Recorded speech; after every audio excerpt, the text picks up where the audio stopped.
We've all heard of soldiers who desert their posts during war, but have you ever heard of a soldier who deserts his post during peacetime? Well, this is one such story that happened recently. A man who was serving in the Kajal sector suddenly disappeared from his post. He left behind his service rifle, his belt, his boots, and most importantly, he left behind his pregnant wife. Now, why would a soldier do this? What could be the reason for such an extreme step? Well, the reasons are quite shocking. Our soldier was a 22-year-old young man.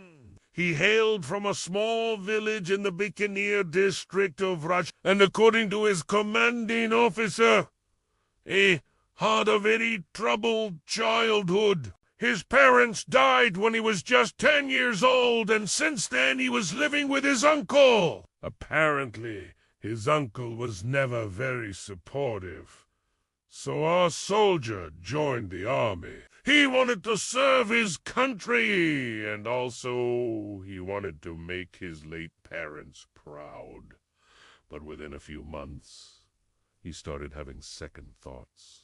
He called up his uncle and asked him to come to the Kajal sector. And when his uncle arrived, he told him that he did not want to return to his village, that he wanted to run away from there. The uncle was shocked, but he agreed to help. On Juliana, our soldier took his service rifle, went to a deserted checkpost, and handed over the weapon to his uncle. He then took off his uniform, removed his identification tags, and escaped into the night. The next morning, his post was found empty. An alert was sounded and a search operation was launched. Meanwhile, the deserter and his uncle were on the run. They tried to flee to Nepal, but were caught by the Indian Army. Now, what's the punishment for desertion? The army can take a number of steps. They can court-martial the soldier, or they can just dismiss him from service. But in this case, the army chose to take the third option.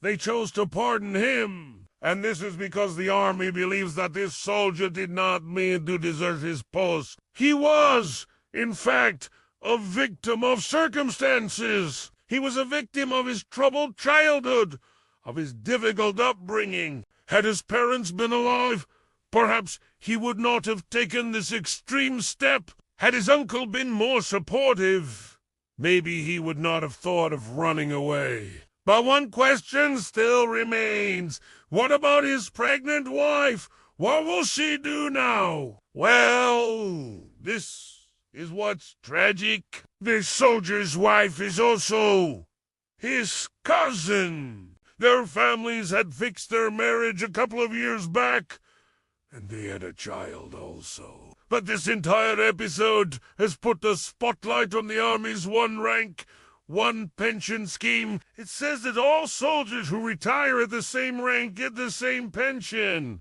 But what about those who do not retire? What about those who are dismissed from service? Should they also get the same benefits as the retired Army personnel? The Army feels that this soldier's wife should be taken care of, and so does the government. But legally, she is not entitled to anything.